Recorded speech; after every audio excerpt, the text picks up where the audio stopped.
Meus irmãos e minhas irmãs, vos saúdo com a paz do Senhor. Sou o professor Gesiel Costa e este é o seu canal, o canal EBD em Ação. Um canal feito especialmente para você, para abençoar a sua vida com os subsídios históricos, subsídios culturais, subsídios teológicos, subsídios sociais, enfim, todas as formas que pudermos ajudar os nossos professores e as nossas professoras com lições, com ensinos, com sugestões, estaremos disponibilizando aqui neste canal. Bem-vindo a você que é inscrito no canal. E você que ainda não é inscrito, inscreva-se no canal, ative o sininho, dê um like para que você possa receber os demais vídeos, ser notificado dos demais vídeos que estaremos postando aqui no canal. Você também pode ter acesso aos demais vídeos que já fizemos e disponibilizamos aqui no canal. Você terá acesso a esses vídeos através de playlists, que são algumas pastas com os vídeos dos trimestres passados, sejam as lições dos adultos, como também as lições dos jovens. Acessem, assistem, comentam, dê um like, divulgue, nos ajude a propagar o Evangelho de Deus através dessas lições com o canal EBD em Ação. A lição de número 3, que estaremos tratando aqui, ela está datada do dia 21 de outubro, cujo tema é o crescimento do reino de Deus. E nesta lição, o Senhor Jesus Cristo, ele também, através de parábola, nos dá ensinos para que possamos compreender a que se trata ou a dinâmica, as circunstâncias do reino de Deus. Ele conta a parábola da mostarda, faz relação com o fermento e a partir daí dá os seus ensinos fazendo uma similitude, uma semelhança entre a mostarda, o fermento e o crescimento do reino. Então a similitude é exatamente isso, é a semelhança entre elementos pequenos que vão expressar significados grandes. No tópico 1, mais uma vez, nós vemos a figura da símile. Cristo fazendo uso da símile, da semelhança quanto ao grão de mostarda, para mais uma vez fazer semelhança com o reino de Deus. E aqui ele usa exatamente o grão de mostarda, para que as pessoas possam entender, é um exemplo que ele usa. E nós vemos aqui que este grão de mostarda que ele faz a sua semelhança, era na época de Cristo o menor grão que existia, era o grão de mostarda. E alguns estudiosos dizem que neste caso era a mostarda negra. Era uma planta cultivada na Palestina, que estas plantas chegavam a dar 5 metros de altura. E o óleo da mostarda era usado silvestremente, recolhiam o óleo para uso doméstico. Todo esse óleo extraído da mostarda era também utilizado para uso culinário. E mais uma vez Jesus faz a semelhança, fazendo uso da símile, dizendo assim: se alguém tiver fé do tamanho de um grão de mostarda, poderá fazer com que as montanhas se transportem, ou fazer com que a amoreira vá para o mar. E a amoreira que ele usa aqui é uma planta, mais uma vez ele fazendo uma símile, uma semelhança com a semente de mostarda, que era pequena, mas não insignificante.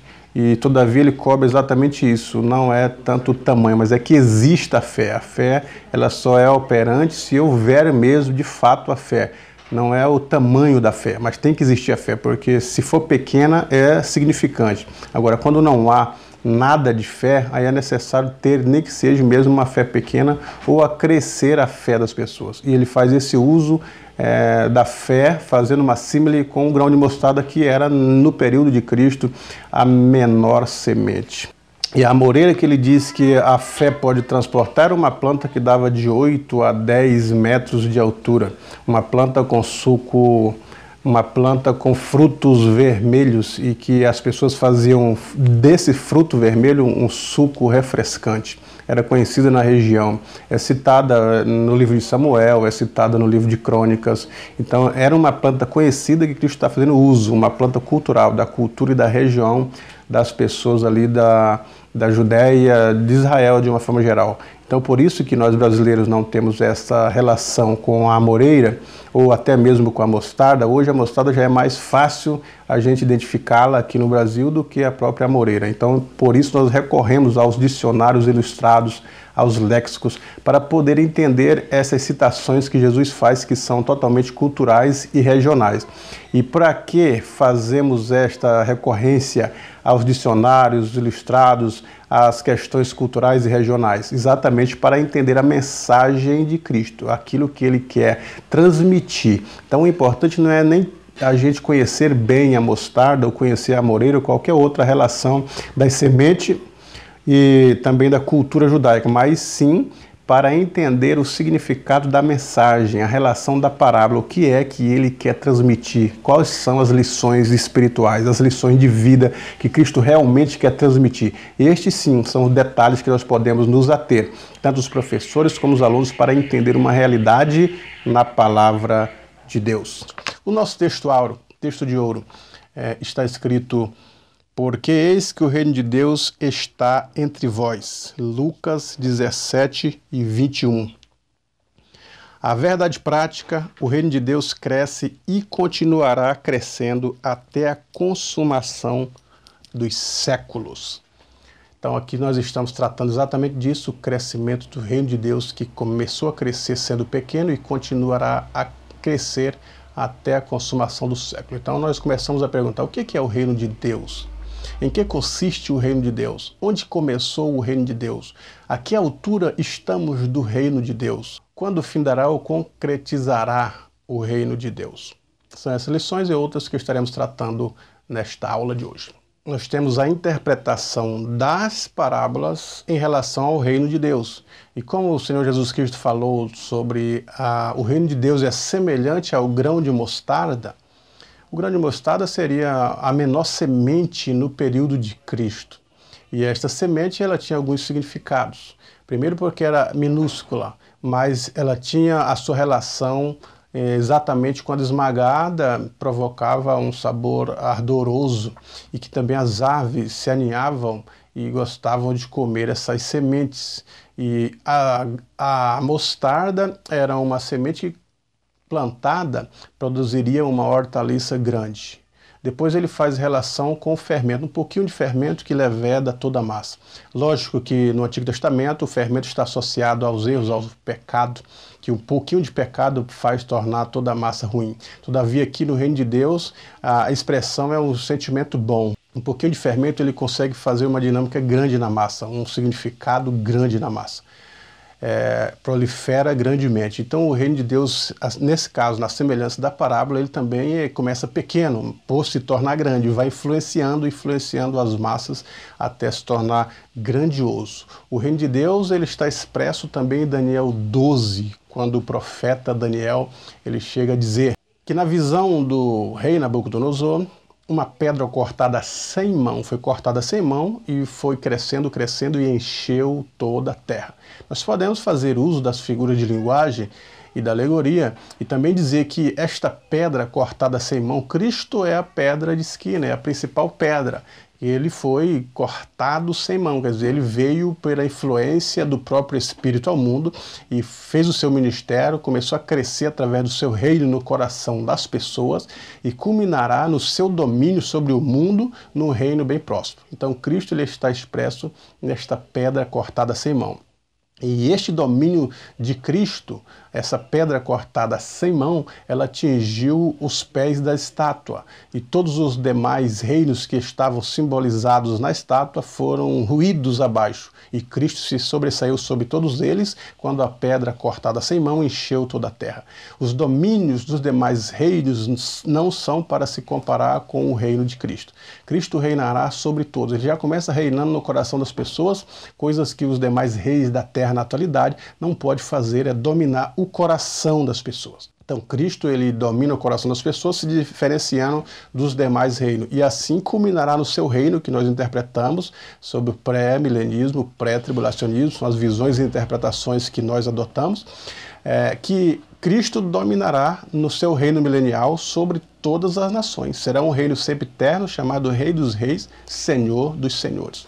Nós temos na parábola do grão de mostarda a semente de mostarda que cresceu e se tornou uma grande hortaliça, chegando a atingir o tamanho das árvores. É sabedor dos estudiosos e dos especialistas eruditos que a hortaliça, principalmente a produzida pelo grão de mostarda, era totalmente diferente das árvores. As árvores crescem com consistência. Demora tempo para crescer, todavia o seu tronco é resistente, a sua raiz profunda e, apesar das hortaliças terem a mesma altura das árvores, elas não têm a consistência que tem uma árvore. Uma hortaliça cresce dentro de alguns meses, pode chegar a atingir o tamanho das árvores, e ela se abre em forma de leque, segundo alguns estudiosos. Todavia, as hortaliças não têm consistência igual à árvore que demorou ano, não tem uma resistência igual à árvore. O seu tronco não é tão firme quanto as das árvores. Então nós temos uma problemática aqui, uma análise que deveríamos fazer. O reino de Deus é semelhante a essa hortaliça? Será que Cristo está falando exatamente do reino de Deus nessa circunstância? Se ele cresce assombrosamente, mas não tem uma consistência que tem a árvore, cresce rapidamente, mas não tem uma consistência, que tipo de reino que é esse? Foi exatamente assim que o cristianismo cresceu? Sem consistência quanto à consistência das árvores? Qual o objetivo do reino de Deus ser semelhante à hortaliça? Sem um tronco eficiente, sem raízes profundas, sem resistências ao vento, ao assopro. Será que o reino de Deus exatamente está semelhando a isto, ou Cristo está querendo dar lições em detrimento de o cristianismo ter crescido desta forma? Ou ele estava profetizando que o cristianismo seria exatamente isso, cresceria sem uma consistência rapidamente? Será se ele estava falando da questão do denominacionalismo ou da relação do poder e do Estado? Será que Cristo está falando simplesmente da religiosidade? A religiosidade em si não tem consistência, não basta ser religioso. As pessoas podem ser religiosas, mas basta ser um religioso? Será se fazer parte de alguma denominação já significa estar inserido no reino de Deus? Observe que a igreja cresce grandemente. Ela começa com quase 120, uns grãos insignificantes de mostarda. Pedro prega o evangelho a quase 3.000 almas, com quase 120. No dia do coxo que foi curado, mais quase 5.000 pessoas, com mais quase 3.000 no dia de Pentecostes. No dia da pregação de Pedro, e mais quase 120 que receberam, quase 8.000. Ou quase 10.000 pessoas que o reino está crescendo assombrosamente. Todavia, o reino de Deus, a partir do século III, do século IV e V, o reino de Deus ele foi dominado como essas aves de hortaliça. O crescimento estava desproporcional, porque diversas pessoas pagãs queriam fazer parte do cristianismo, queriam fazer parte da igreja de Deus, mas não eram realmente convertidos, não estavam convictos com a mensagem do evangelho. Simplesmente porque Constantino declara o cristianismo a religião oficial e começou a beneficiar os cristãos que faziam parte do seu reino, a dar cargos políticos, a beneficiar com propriedades, com empregos e etc. Então todos queriam fazer parte da religião oficial porque queriam os favores de Constantino. Então assim o reino cresce como uma hortaliça, cresce rapidamente, sem uma consistência, sem uma base, sem as pessoas entenderem realmente o que é ser um cristão. Eles queriam simplesmente cargos políticos, cargos sociais, queriam benefícios, queriam as benesses do governo, mas não queriam se render a Cristo, a uma verdadeira transformação e uma verdadeira regeneração. Isso é um crescimento desproporcional. Isso é um crescimento a partir do fermento. As pessoas ficam inchadas. Muitas igrejas inchadas com pessoas que realmente não se converteram ao cristianismo. E todavia, quando Cristo diz que esse reino ele cresce como uma hortaliça, uma grande ave, e rapidamente as aves do céu acharam ninhos, o inimigo ele achou guarida no meio desse cristianismo barato. O inimigo gracejou fazendo uma confusão entre organismo e organização. entre denominacionalismo e religião. Então o cristianismo, o diabo faz uma mistura dentro do cristianismo, porque realmente não é somente a denominação em si, mas as convicções. E a partir daí, a partir desses séculos que citamos, com Constantino e muitos outros, a igreja começou a misturar os seus rituais, a igreja começou a agregar na sua cerimônia religiosa os ídolos, as águas bentas, muitas outras coisas que poderíamos citar aqui que não é o caso, mas agregamos muitas coisas dentro do cristianismo que não fazem parte do viver religioso e nem da vivência religiosa. Muitas coisas agregadas que eram do paganismo, que mudaram somente o nome. Eu não quero citar aqui porque o objetivo do vídeo não é este, mas recomendo um livro do pastor Abraão de Almeida chamado Lições da História, que não podemos esquecer, que até a Páscoa foi contaminada, foi trocada pelo coelho, pelos ovos de Páscoa. Até o dia de Natal foi modificado por cerimônias que nada tem a ver com a comemoração do nascimento do nosso Senhor Jesus Cristo. E muitas outras coisas foram agregadas, que não estão na Bíblia, são antibíblica e extra-bíblica.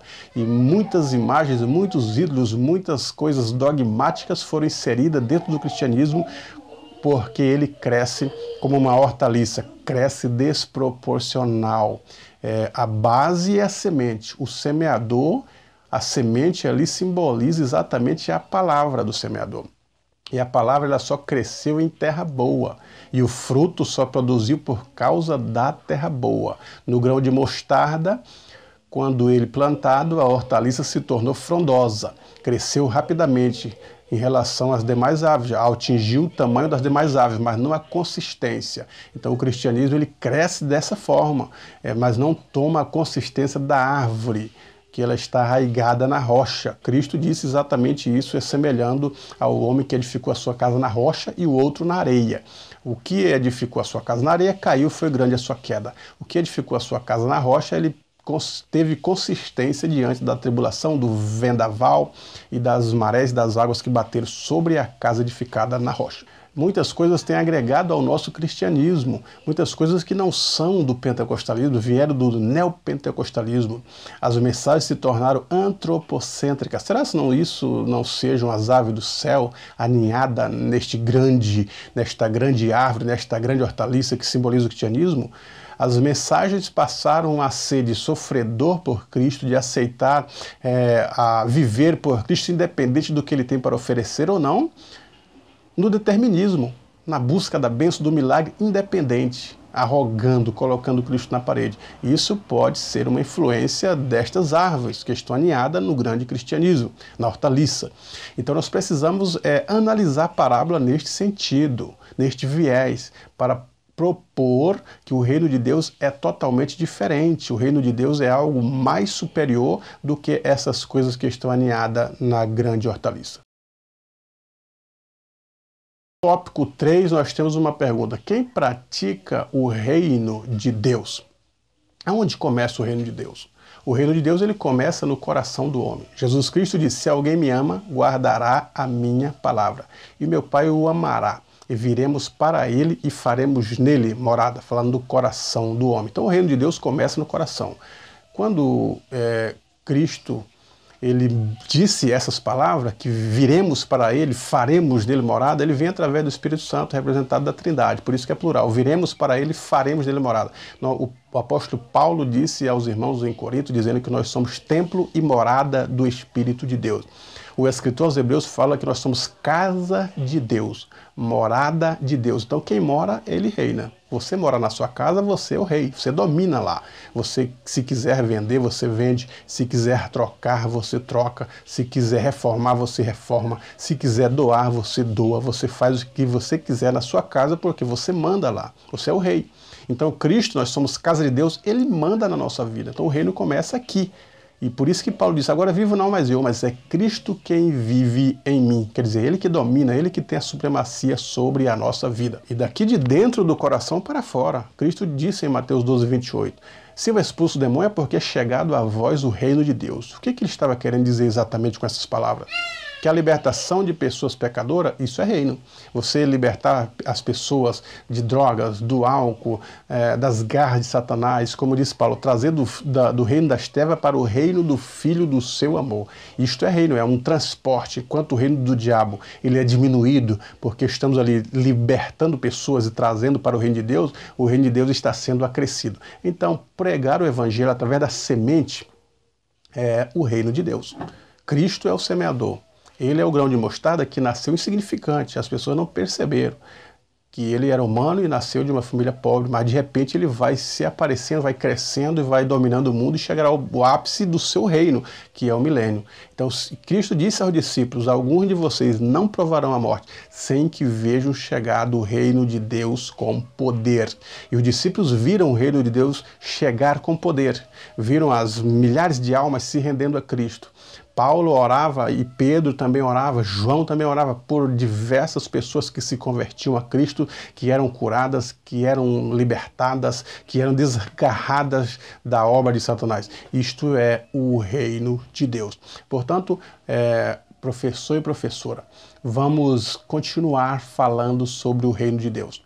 Vamos continuar dizendo que a proposta do reino de Deus é que nós cada dia mais entendamos o significado do reino e que possamos levar este reino ao coração das pessoas. O reino de Deus culminará no milênio, quando ele vier para libertar Israel no final da grande tribulação, implantar o seu reino, o milênio. Ele dominará sobre todas as nações. Zacarias disse que naquele dia o seu reino será com equidade. Um reino normal, um reino político normal. A igreja estará reinando com Cristo nesse período. Nós estaremos reinando com ele. E o seu reino será sempre eterno, com equidade. A única vez, ou pela primeira vez na história, é que o aparelhamento estará feito sobre a desigualdade social. Todas as pessoas ganharão igualmente. Todas as pessoas terão seu respeito igualmente. Todas as pessoas terão empregos igualmente. Todas as pessoas terão moradia, terão favores, terão direitos e deveres garantidos e respeitados igualmente, porque a proposta do reino de Deus é um reino com equidade. Ele não domina como os demais reis ou demais homens e políticos e dominadores que são muitas vezes corruptos, que são muitas vezes maleáveis e que são muitas vezes são desonestos e não têm uma equidade, não conseguem equiparar o seu reino numa totalidade plena. E as pessoas não estarão satisfeitas 100% com os governos que ainda existem, porque sempre haverá um defeito, uma preocupação no reino político. Agora, o reino de Deus é um reino com equidade. O reino de Deus é um reino com justiça. As pessoas estarão satisfeitas quando ele estiver reinando. Zacarias diz assim que as nações, quando virem um judeu sobre a sua nação, vão pegar nas suas vestes e dizer: leva-nos até Jerusalém para contemplar a maravilha do teu rei, do seu Deus. Eles estarão sempre, de ano em ano, vindo a Jerusalém para contemplar o rei, o Senhor Jesus Cristo, que estará dominando sobre o mundo com equidade, com justiça, com juízo. E todas as pessoas estarão satisfeitas sobre o seu governo, até que Satanás apareça para enganar, depois do milênio, aqueles que estarão vulneráveis ao engano de Satanás.